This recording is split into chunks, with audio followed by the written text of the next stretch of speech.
بسم اللہ الرحمن الرحیم۔ ذوالفقار علی، پروگرام لیڈر فارڈر اینڈ فارج پروگرام NARC۔ تو میں آج آپ کو موسم سرما کے چارہ جات کے حوالے سے جئی کے بارے میں کچھ بتانا چاہتا ہوں۔ اس کو انگلش میں اوٹس کہتے ہیں، اردو میں جئی بھی کہتے ہیں، جوندری بھی کہتے ہیں، جوی بھی کہتے ہیں، اس کے مختلف لوکل نام ہیں۔ تو اس کا جو مین اس سیزن کے لیے یہ جو ضروری ہے، کیونکہ یہ جو سردیوں کا موسم آتا ہے تو سردیوں میں چارہ جات کی کمی ہو جاتی ہے۔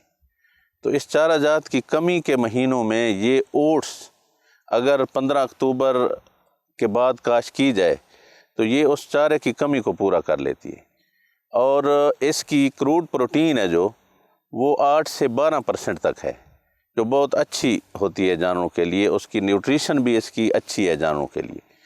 تو اس کا جو بجائی کا سیزن ہے، جو ٹائم ہے اس کا، وہ 15 اکتوبر سے 30 نومبر تک ہے۔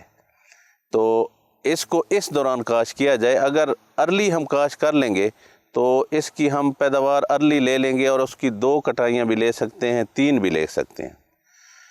15 اکتوبر سے 30 نومبر اس کا بجائی کا ٹائم ہے، اور اس کے لیے بیج جو ہے وہ خصوصاً 30 سے 40 کلو گرام ہے، یعنی 30 کلو گرام سے 35 کلو گرام اگر ہم نے سیڈ کے لیے لگانی ہے، اور اگر چارہ جات کے لیے اس کی کاشت کرنی ہے تو پھر 35 سے 40 کلو گرام اس کا بیج چاہیے۔ تو اچھا بیج ہونا چاہیے، اپرووڈ ویرائٹی ہونی چاہیے، صاف ستھرا بیج ہو۔ اگر بیج کو کاشت کرنے سے پہلے کوئی پھپھوندی کش ادویات اگر استعمال کی جائیں، جیسے بینلیٹ ہے، ٹاپسن ایم ہے، یہ 2 گرام پر کلو گرام کے حساب سے ہوتی ہیں، انہیں بجائی سے پہلے لگا کے پھر بجائی کر دینی چاہیے۔ اچھی زمین تیار کریں، 2-3 ہل چلائیں، اس کے بعد سہاگا چلائیں، بہترین زمین تیار کریں۔ اور کھاد کی جو ریکوائرمنٹ ہے اس کی، 1 بوری DAP ہے، 1 یوریا ہے، اور اسے بوقت بجائی زمین کی تیاری کے دوران ڈال دینی چاہیے اگر وتر اچھا ہو۔ اور دوسرا، اگر جو آب پاش علاقے ہیں نا، تو وہاں کے لیے آدھی بوری یوریا رکھ دینی چاہیے، اسے پہلے یا دوسرے پانی میں دے دینی چاہیے۔ لیکن برانی علاقوں میں ہم اکثر ہماری یہ ترتیب ہوتی ہے کہ کھاد اکٹھے ڈال دیتے ہیں اس کی بجائی کے دوران ہی۔ اس کے بعد اس کو آپ دیکھیں کہ جب یہ تقریباً سٹے آنے سے پہلے اگر اس وقت آپ نے اس کی 1 کٹائی لے لی تو پھر یہ دوسری کٹائی بھی دے دی، ورنہ اس کی جو ہم کٹائی کی ریکمنڈیشن کرتے ہیں وہ 50% فلاورنگ پہ کرتے ہیں۔ جب 50% اس کے جو ہے نا پھول یا اس کے جو بیج ہے، دانہ، وہ بن جائے، اس وقت اس کی کٹائی کر لیں، کیونکہ اس وقت اس کا چارہ بھی اچھا ہوتا ہے، زیادہ ہوتا ہے، اور اس کی افادیت بھی، نیوٹریشن بھی زیادہ ہوتی ہے چارے کی۔ باقی رہا مسئلہ اس کی جو پیداوار ہے، وہ تقریباً چارے کے حساب سے 700 سے 800 من فی ایکڑ ہے۔